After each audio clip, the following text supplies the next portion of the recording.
If you look at YouTube, one of the most important things that you have is the thumbnail. What does the thumbnail look like? Does it make you want to click and watch the video? If you look at, I would nearly argue 90% of the newsletters out there, there's no real brand when it comes to thumbnails. And I think that's such a missed opportunity, because if you log on to B2B newsletter and you see everything is black and white with the same logo, or the only thing that changes is the copy and the title, and you scroll and you scroll and you scroll, it's dead boring. Welcome to the Synergizing Roles podcast. I'm your host, Dylan Redekop. In my day job here at SparkLoop, I spend all my time analyzing how the best newsletter operators and media brands in the world grow and monetize their audiences.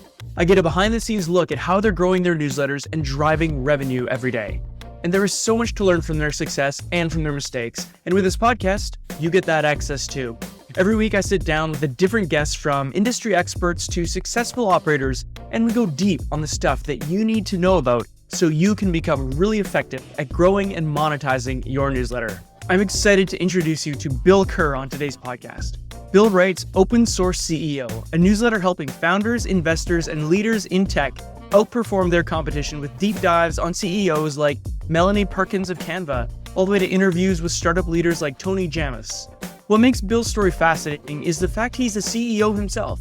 Bill co-founded Athena, a global talent platform, in 2018, and he's been the CEO since 2019. In today's episode, we dive into why Bill started a newsletter despite running a remote SaaS startup, how he manages it all, how he intertwines his newsletter and his business, and how he's grown the newsletter to nearly 30,000 subscribers in under a year.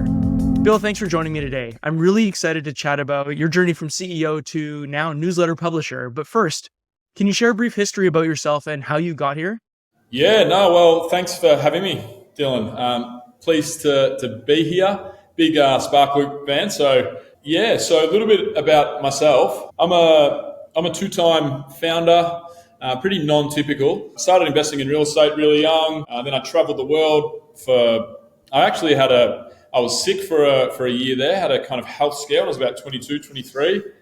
Shifted from real estate, success, my portfolio, to I want to go and experience things. I want to travel the world. I'm all good now, but it was like a bit of a wake-up call when I was 23. So I took off and traveled extensively for probably 4 years. I had a backpack on my back for most of that time, and then came back, founded my first startup, which was called Adventure Fit Travel. We took people all around the world on adventure holidays for the wellness community.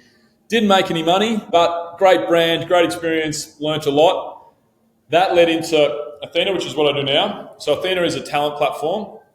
We effectively align job seekers in Latin America with amazing opportunities in the United States. We have talent all over the world, clients all over the world, but for the most part, the link is strongest between LATAM and the US. We normally work from sales, marketing, product, and engineering talent, from SDR and account executive to kind of head of this, director of that. So that's kind of what I do there. And then recently, so I think we had our first edition in March, but about 12 months ago came up with the idea that I wanted to start a newsletter, probably like a lot of people in the newsletter space, through listening to My First Million. Obviously, that's normally the gateway drug to the newsletter and creator space for a lot of people. And then, it's been really fun. I'm a creative at heart, so it's like, it's my creative, I think of it as art, it's my creative outlet. And it's kind of seems to be going well. We're growing really fast. People seem to be stoked, and we've got some cool stuff that we have, coming down the pipe, I guess. So, super happy to chat. Keen to, answer any questions, and, hopefully people get some value. Yeah, absolutely. I'm really happy to have you on here, and excited to kind of go through it. It's not super often that we have, a SaaS CEO who is on our show, and they're on our show because of a newsletter, not necessarily because of their product. So I think it's a really interesting intersection of, what you're doing with your company, Athena, which I would imagine it's basically all remote, if I understand correctly, people all over the world. Managing that, it's got to be, a handful in itself, plus trying to grow the company, et cetera, all the duties and responsibilities that come with being a CEO. And then in March, you're like, hey, why don't I add more to my plate and start up this newsletter? So you mentioned that it's a creative outlet, but I would think that there's also some business sense in starting a newsletter in terms of content. So can you give us an idea as to, I guess, more so how you see open source CEO? Actually, maybe first tell us what open source CEO is, who reads it, and what you talk about in your newsletter, and then talk to us a little bit about kind of the content strategy behind it, what you're doing on there, and how you're growing it. Yeah, so basically, I wanted to write a newsletter. I thought it would be interesting. I thought it would be fun. I thought it would complement my job as CEO pretty well, and I can kind of explain why. But open source CEO, so we help founders, investors, and leaders in tech outperform the competition. That's the tagline, if you will. But really, what we do is we write deep dives on successful entrepreneurs. We interview successful founders that are operating today. And we write original pieces, business stories, and kind of everything in between. So at the moment, it's a weekly newsletter. We're about to, when I say about to, let's say by the end of Q1 of this year, we're going to roll out a second piece per week, and I can talk more about that. It's going to be quite interesting. But the newsletter itself, the idea was that I wanted to build something that's creative. I actually really like writing. I'm a creative at heart. I got really bad grades in all of my schooling. I got kicked out of school a couple of times. I was a really problem child, if you will, but I got A+ in everything I ever touched in art, design, creative, media, whatever, because I'm a creative, I guess. So that was cool. But my day-to-day job as CEO of Athena, I saw a tweet once, and it talked about the 5 jobs of a CEO. And my goal when I saw that tweet was to actually get to that point, because as an early stage CEO, you're doing a million things. You're doing sales, you're doing recruiting, you're doing all of the ops. But on my desktop, I have a sticky note that says my job description: nail down the strategy, deliver capital to execute that strategy, build an all-star team, scream from the rooftops, which is communicate internally and externally, and hold people accountable. That, in my opinion, is the job of a CEO. And I am building a lot of what I've built at Open Source CEO around that idea. But if you think of that job, so nail down the strategy. What do I do at Open Source CEO? I research successful business figures like a Jeff Bezos, Melanie Perkins from Canva, Sam Altman. I do really, really big deep dives into what makes them successful. I process it, synthesize it, and try and teach it through the newsletter. So that's nail down the strategy. Deliver capital to execute. I've got now an allyship of 28, nearly 30,000 subscribers on the newsletter. A lot of them are investors. So we get a lot of inbound interest. So deliver capital to execute. It's a positioning piece, the newsletter, but it also will open doors and will continue to open doors in the investor space. Build the all-star team. I mean, the one thing that I and we do well through my newsletter and brand is we have incredible people kicking our door down to work with us at all times. Scream from the rooftops is the 4th. That's communicate. This is a major part of my communication strategy, is building that community around me and it's a community of leaders, which is kind of our target market at Athena. And then hold people accountable is the 5th. And to be fair, that probably doesn't play into the newsletter. But if you look at what I'm trying to do with the newsletter and what I do day to day at Athena, you can see that there's an incredible amount of overlap. So yeah, it's been really nice. The interesting thing is trying to find the time, because as a founder CEO, I don't work 40 hours. I work 50, 60, 70 hours, depending on what's going on. There's some periods in time where I look at my calendar and I think, oh my God, I might be able to have a normal week this week, 30, 35, 40 hours. It's pretty rare though. So the struggle for me isn't creating the content, isn't sitting down and writing. It's making sure, and I've done a good job on this so far, but it's making sure the main thing stays the main thing. And the main thing is Athena. That's always going to be the case until I exit Athena. But it's hard for me because I don't talk about, I started a newsletter. Internally in my head, I say to myself, I'm building a media brand. You know what I mean? Mm-hmm. So I don't really have that in-between switch. I have all the way or not at all. So that's the balancing act so far.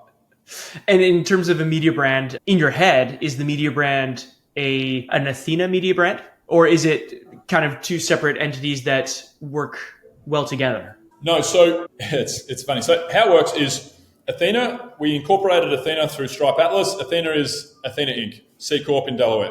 Sure. Open Source CEO is an LLC through Stripe Atlas as well, LLC out of Delaware. They're actually two separate entities with two separate marketing budgets, two separate expense charts, so on and so forth. They're separate companies. Where we work together is what I do. Athena is a sponsor to Open Source CEO, but that came from our head of growth. We have a big strategy around the creator space, so podcasts and newsletters particularly. So because our head of growth wanted to sponsor my newsletter, we put it to the leadership team. We said, this is what we want to do. I didn't want to do the old Adam Newman, I didn't want to have the conflict of interest where I'm, having my cake and eating it too. But what we did was we set up a deal where the leadership team knew it came from a head of growth, and Athena gets 50% ad rates they sponsor one in every 4 episodes. But what we do is, so when we run an ad at Athena, we get a 1% click-through rate on the ad, more or less, something like that. Kind of decent, but not great. We're working on the creative, we're working on the copy, and so forth. But in the footer of the newsletter, in every edition, I have, hey, how you can work together. We've got a tracking link that mentions Athena. And then also in every edition, in 1, 2, 3 or more places, I strategically wedge Athena in there. Oh, interestingly, at Athena, we do something similar. And we get around a 0.7% click-through rate on the native, authentic placements of Athena. So every time I produce a newsletter, Athena basically gets a poorly or a mediocre performing free ad.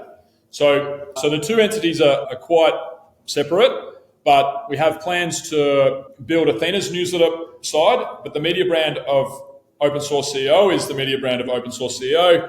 We have plans of if we want to go broad or vertical or wide in terms of we'll see in the future. But yeah, that's kind of how it works today. That's really fascinating. I did see Athena as a sponsor of one of the recent editions, and just in my head, I'm like, yeah, that makes sense, right? Like, you're the CEO of the company and you're gonna put an ad spot in there. My general assumption was just like, oh, I'll throw that in there because maybe I don't have an ad sponsor for this week's edition or what have you. But it's really interesting how you've kept it very, you've kept those lines. You don't, like you said, do the Adam Newman and have these conflicts of interest between these two separate companies. So I want to talk a little bit about one thing that struck me, I guess I should say, when I first started looking into Open Source CEO was kind of the general, just the branding and the vibe around it. You have definitely a unique style. It's eye-catching. And so you mentioned having a creative outlet, wanting to have a creative outlet, always being good in school, getting good grades when it came to art and that sort of thing.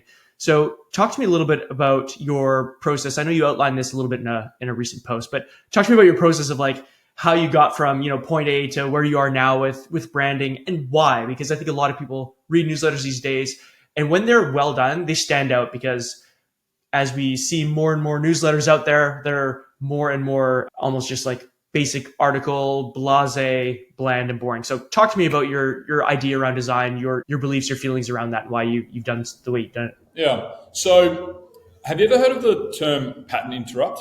Yes. Yeah. So with both of my companies, Athena and Open Source CEO, I've always wanted us to have a pattern interrupt brand. The first example of a pattern interrupt brand, first time I heard the term pattern interrupt was the Dollar Beard Club. So they did a parody video of on the Dollar Shave Club's video, and it's basically beard products.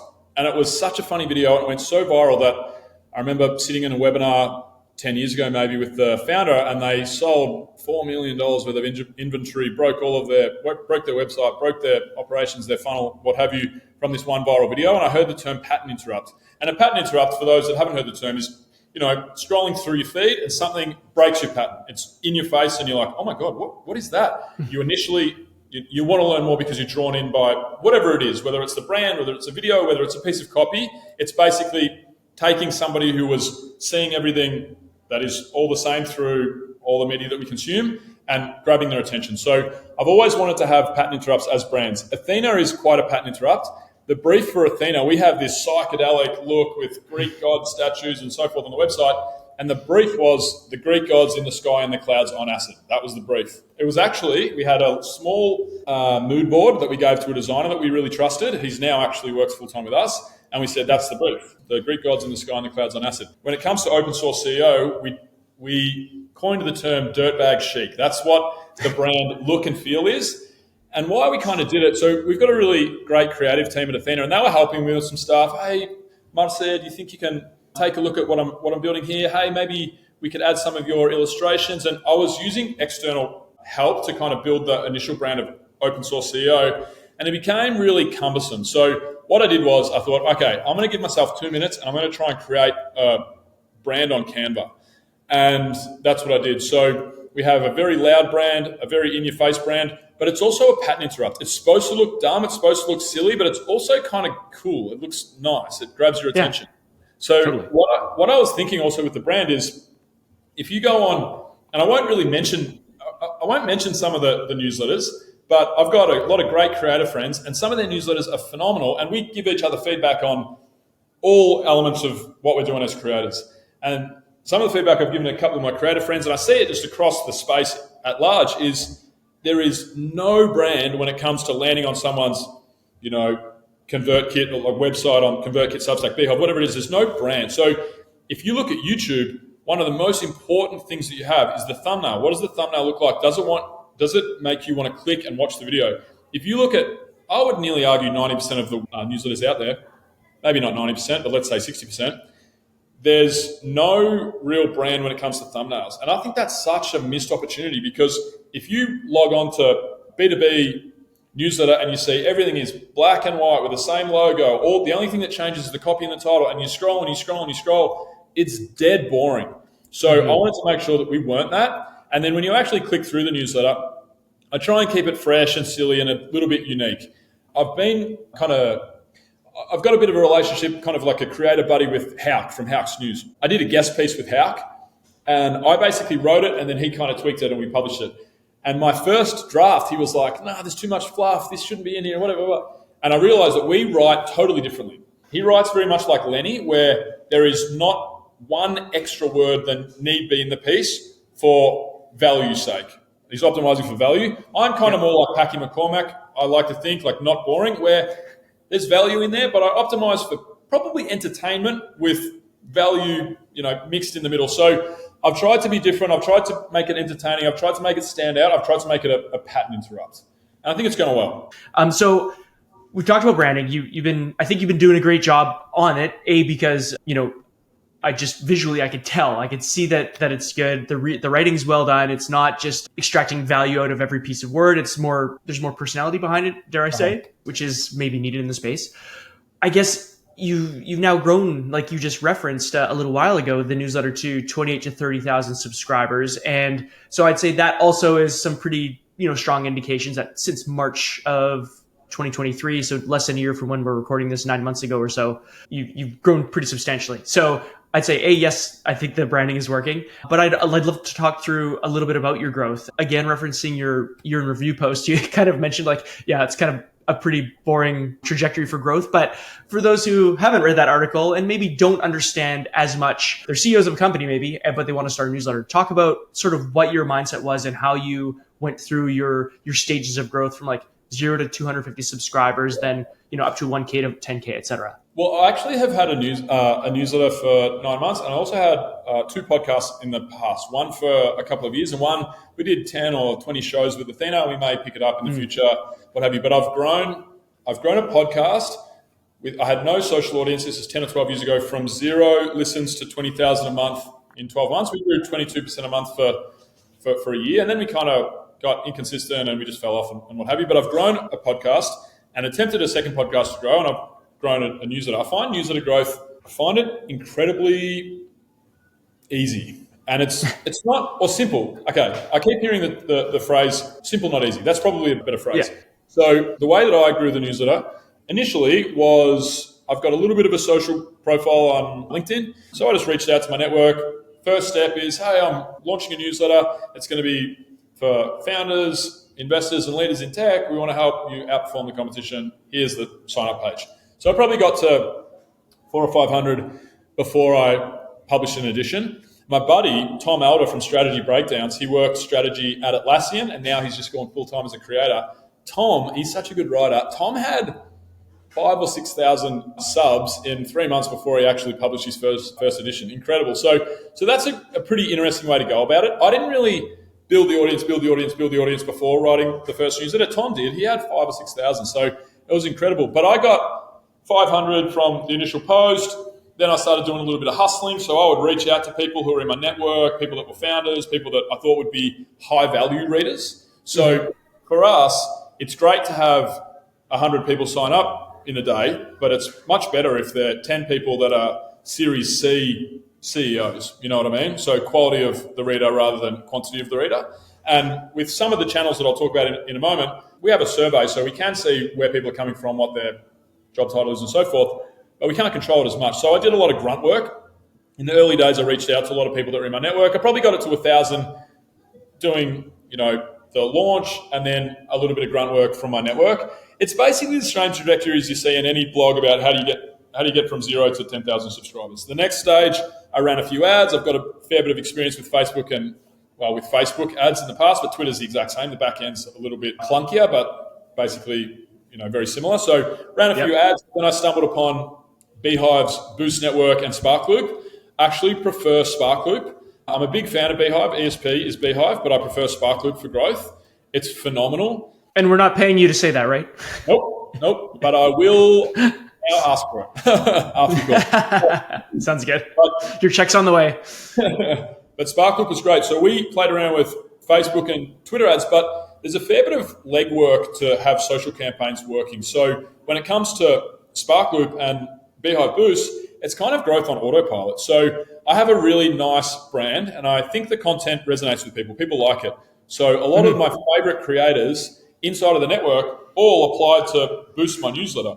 And that's phenomenal. I've got a lot of creators that I really respect that send high quality subscribers across to us. So from the stage from 1,000 to say 5,000 was a combination of SparkLoop, Beehive Boost, and actually refined ads. So refined is a daily newsletter and you can run ads through it. When I started with refined, they said, normally we look at a $2 cost per subscriber. I said, yeah, okay. And I had a budget of $100 a day or something like that. And we were getting to that budget within hours. And I thought, okay, well, that means that if supply and demand wise, I could probably, on the next time I run some refined ads, lower the CPA. So I ended up getting subscribers on refined for 75 cents and I would fill the budget in a day. But it wasn't that great because refined ads had a 35% open rate, whereas I'm paying $2 on SparkLoop, but it's a 78% open rate with a much higher click rate as well. So I've moved away from refined. I had a little bit of a play there, but when I got to 5K, I started experimenting with acquisition. So we've now acquired 4 newsletters, all between 2,000, 6,000 and 4,000 subs. But what I do is I do a reactivation to the dormant subs. Not many of them click or open. And then before I integrate, I get rid of all the dormant subs. So of the 28,000, probably 8,000 has come through acquisition. But yeah, I have other channels working. So lots of referral stuff, lots of getting PR in different places, guest posting and so forth. But it's really been, SparkLoop has been the biggest. Refined was decent for a time. And then acquisition is interesting because there's a lot of newsletters right now, and I don't think many of them are written particularly well or monetizing. So you can pick up a newsletter for $1 per sub, per engaged sub or less, and that's what we've been doing. It's been working out pretty well in that regard as well. Very interesting. I think that's something that is becoming more prevalent in the space is, acquiring newsletters, selling newsletters. But what do you look for when it comes to, what kind of newsletters are you looking for when it comes to acquiring? Well, I've been experimenting because with Open Source CEO, we have B2B, interviews, deep dives, strategy breakdowns, and so forth. But we also have tools and resources. And the tools and resources are tools and resources that we use internally at Athena, built in Notion. So OKR templates in Notion, swipe file templates, a million different templates that make somebody's day easier. The first acquisition we did was actually a Notion newsletter. I thought, okay, cool. We're going to have lots of paid tools soon. We have a few that we're about to release. Everything's been free up to this point on our tools and resources. We're going to have some paid tools. So I thought I want to explore, this was a very small acquisition. I want to explore a Notion acquisition. So I did a Notion newsletter acquisition and the open rates ended up being around 38%, which is kind of low, but high click-throughs because a lot of our tools and resources, obviously you've got to click through and we have them stored on a Gumroad page. So about 5% click-through, which was pretty decent. Then I've done 2 just B2B acquisitions, which is pretty similar audience. those open rates have been around 45% with 5% clicks, which is really good. And then we're also experimenting right now with an AI newsletter. We've just acquired it and we're about to start to integrate it. So the reason I wanted to do that is we don't really talk about AI at Open Source CEO, but who subscribes to AI newsletters? I would argue, and from what I've seen in a lot of the data that I've seen when we were trying to purchase AI newsletters, is founders, investors, and leaders in technology subscribe to AI newsletters. So my bet there is that, yeah, we don't focus on AI, but we focus on really good content for founders, investors, and leaders in tech. So that's going to be an interesting experiment, which we'll have the data from in, let's say, 4 to 6 weeks. And the reason I wanted to do that is because there's going to be an absolute plethora of AI newsletters that are up for sale in the next 12 to 24 months. So if we can integrate it and it's successful, we can acquire a good subscriber on SparkLoop for $2. But it's also pretty interesting to acquire a newsletter if you can get a good audience for 50, 75 cents, a dollar per subscriber. So that's what we're doing with acquisition. I think there's going to be a lot more of that. I know Hauk's done a couple. I've seen a few from other creators in the space. And that'll be part of our strategy moving forward for sure. It's worked pretty well so far. So it's essentially acquisition, and you just merge in all of those subscribers just into the open source CEO. You're not running these newsletters as standalones, as one of our other users is doing with Stacked Marketer. Recently in 2023, he purchased, I think it was Psychology of Marketing newsletter, but they're still operating it as a standalone newsletter. So you're just purchasing the audience essentially. Yeah. Rolling them in. I mean, we've been doing it in a staged way. So the first time we did this with the Notion newsletter was we purchased the newsletter, and then from the Substack newsletter, we've been acquired post. Oh, exciting news. This newsletter has been acquired. Thanks so much for being a loyal part of the community. I'm going to hand it over to Doc. My nickname's Doc. Yeah. I'll hand it over to Doc, and he can tell you about Open Source CEO and all the exciting things happening. So first thing we did was we reached out to the audience that we were purchasing through the newsletter itself. Said, hey, this is Doc here. This is what you can expect in Open Source CEO. The next newsletter you'll see will be from Open Source CEO, so expect that in your inbox. So what we did then was we send on Saturdays, but for a month we had the Saturday send, but also a Tuesday, or it might have been Wednesday, a midweek send, which was one of our best pieces of content. So, and in the entry to every newsletter, we segmented the new audience. And in the entry, the first kind of paragraph of the newsletter on the midweek send and on the Saturday send, we reminded people of who we were, that we'd acquired the Notion newsletter, and that this was Open Source CEO, and this is why they were going to enjoy it. So we tried to do it in a staged way, and it worked pretty well. I mean, these newsletter acquisitions, I saw Hauk do one first, and then I followed along a couple of other creators, and they're building in open posts about acquiring newsletters. And just like all the others I've seen in the space, the unsubscribe rates are incredibly low. They're normal unsubscribe rates that you would get from sending out a newsletter to your existing audience. Maybe they're a little bit higher, but it's not like 40% of people say, I don't like this newsletter, I'm going to unsubscribe. It's not like that. It's pretty reasonable open rates to good open rates and pretty decent click-through rates. And we have a good automation for cleaning our list. So after 60 days, we have a pretty engaged, pretty good audience, and we have good content. So we back our content in. That's kind of the thinking around it. Yeah. Okay. That makes a lot of sense.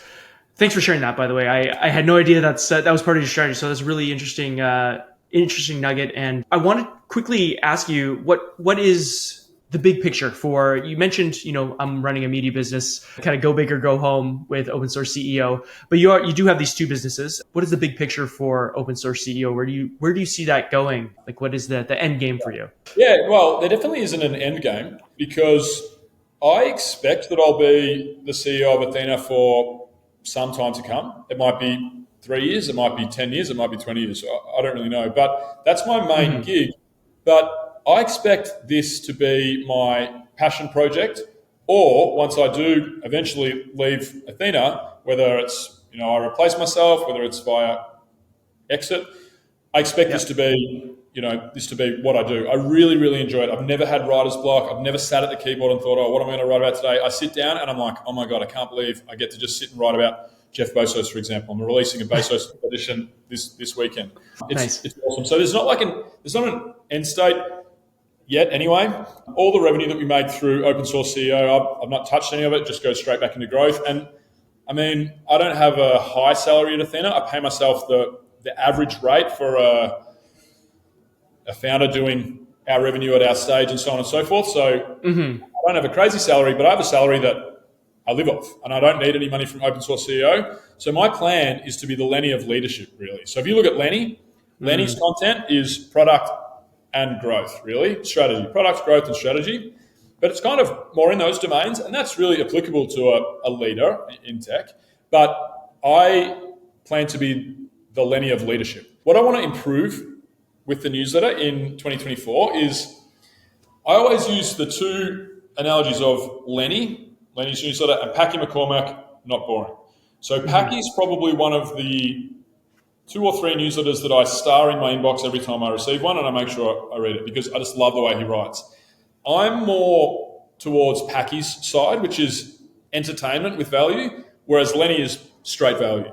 So what I would like to do in 2024, by the end of Q1, so by the end of March this year, we're going to roll out the curriculum, we're calling it. So the curriculum is the midweek pieces. So at the moment we send a bonus piece in the middle of the week from time to time, but we're a weekly send and it goes out on Saturday afternoon US time basically. So by the end of this quarter, we're going to roll out the curriculum, and the curriculum is going to be value only basically, and it's going to be our paid offering. You'll be able to receive 80% of everything that Open Source CEO does now and forever. So all of our posts will be open to, for the most part, in the curriculum, with maybe 20% that is gated. So tools and resources might be gated, maybe one post a month might be gated. That'll kind of be the to drive the paid community. But the curriculum, what we're thinking is, at the moment, I have a bit of an MVP, and it's around the job of a CEO, which I mentioned earlier. So it's around strategy, capital, recruiting, communicating, and accountability. So the first pieces in the curriculum are going to be under those 5 umbrellas. We're going to have 5 to 10 pieces that will come out in a structured way every week around nailing down the strategy. So how to set goals, how to manage goals, what are OKRs, other ways to craft your product strategy, so on and so forth, capital, recruiting, so on and so forth. Because what I want to do with Open Source CEO is I don't want to just be entertaining with some value. I want to have an offering for people to be able to be better in business, really, really better. I want it to be able to help early stage, probably, let's say seed to Series C, earlier stage founders in tech. Maybe we're in the trenches together, or some of the things we're a little bit more advanced, but I want to help them be better at their job day to day. And I think we can do that through the curriculum. So the end state is I have an amazing creative outlet, a great community, allyship, and I want to be the Lenny of leadership. And I think it's just managing time, managing my workload and making it happen. That is probably the trickiest part, I think. Leads me really nicely actually into the kind of the last question. And that's, what would you say to a CEO of a business your size who is considering doing a newsletter? Well, I have a couple of pieces of advice. So I've been a creator in a couple of different formats. Like I said, I've been a podcast host. I've been a newsletter writer. I've tried to do Instagram face down the barrel of the camera, talking head style. And I think the most important thing in being a creator in general is to remove as much friction as possible. So when I take out my camera and I stare down the barrel and try and talk to the camera, I find it incredibly difficult. I have high levels of anxiety and the product sucks. So I'm not going to do that. I know that that's not my strength, and I don't really want to try and turn it into a strength. I'm just not good at it. I don't enjoy it. It brings me anxiety, not joy. So scrap that. When it comes to podcasting, I was really comfortable at podcasting, and I was pretty competent as well. So I always used to say that I don't think I was a great podcast host, but I could interview Arnold Schwarzenegger and I wouldn't break a sweat. It just wouldn't be the greatest content. So there was a little bit of friction there always. So I've done podcasting. I might go back to it in the future, but probably not. When it comes to writing, I find it incredibly peaceful and I find it a joyous experience. I go and grab a coffee, I get some sparkling water, I put on my favorite, focus music, and I write. And I've never had writer's block, and I don't ever assume I'm going to. So the first thing, if you're a busy founder, CEO, leader, investor in technology, and you want to have a creator brand, is you have to figure out what is going to have the least amount of friction, because if you have no friction and it brings you enjoyment, you're actually going to do it. That's the key, because consistency is key. So you have to find out what works for you, and for me, it's writing. So that's kind of my first piece of advice.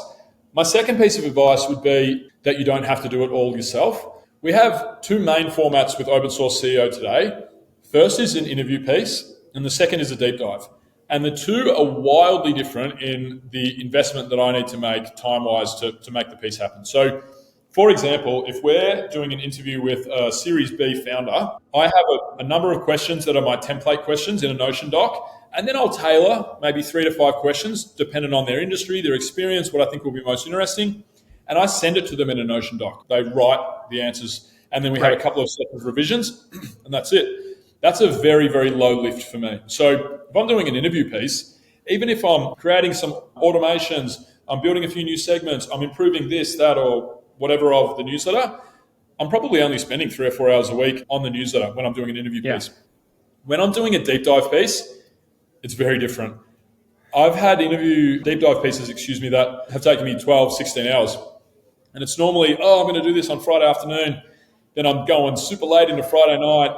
I'll finish it on Saturday morning, and then I'm scrambling to get it out by Saturday late afternoon. So the deep dive pieces are different, but I have a content assistant. So what we do at Athena is we build global teams. So we actually work with a bunch of creators in having copywriters, media buyers, editors, content assistants to help them do more with less effort. So for me, in my example, I have a content assistant named Bia. She's a 22-year-old Brazilian girl, and she's incredible. So she sets a lot of things up so I can kind of knock them down. So all of the research for our deep dives is done by Bia. She also does all the AI research, all the research within LLMs. So what we do when writing a deep dive piece is we ask, let's use Jeff Bezos, for example. We ask both ChatGPT and Bard, we're doing a deep dive on Jeff Bezos. How would you structure it? It gives us the answer. We put it in the Notion doc for the research. Then we ask, okay, knowing this, if you were to structure the deep dive piece in the format of the hero's journey, how would you structure it? So that's for the storytelling aspect.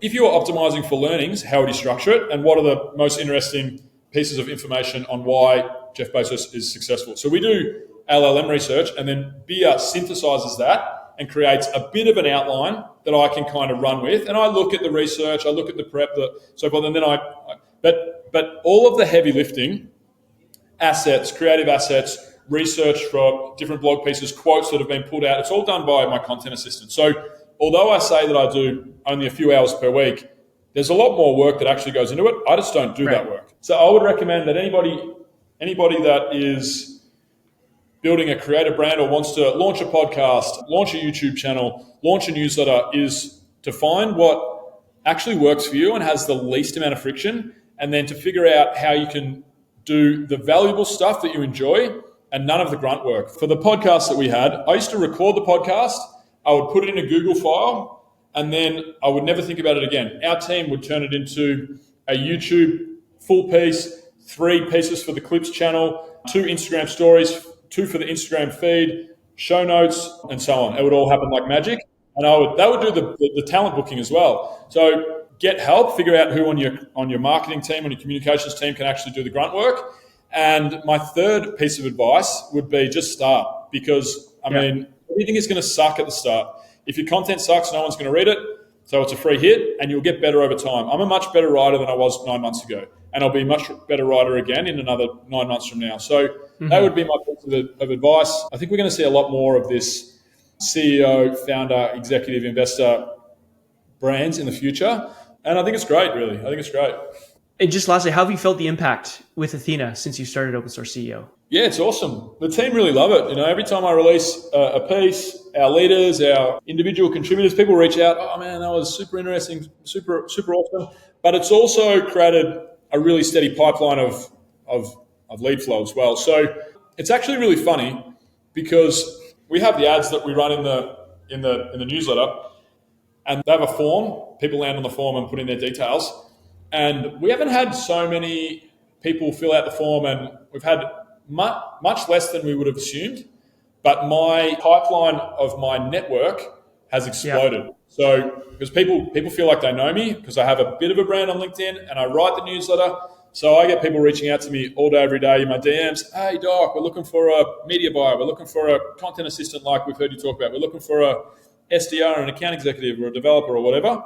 The only thing that worries me is I never want our team to think that Athena is not the main thing.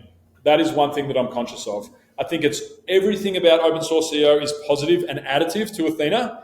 I'm very conscious that I don't want people to ever think Doc's a creator now, he doesn't care about Athena. That's the one thing that doesn't keep me up at night, but I'm hyper vigilant to avoid. But yeah, it's super so far.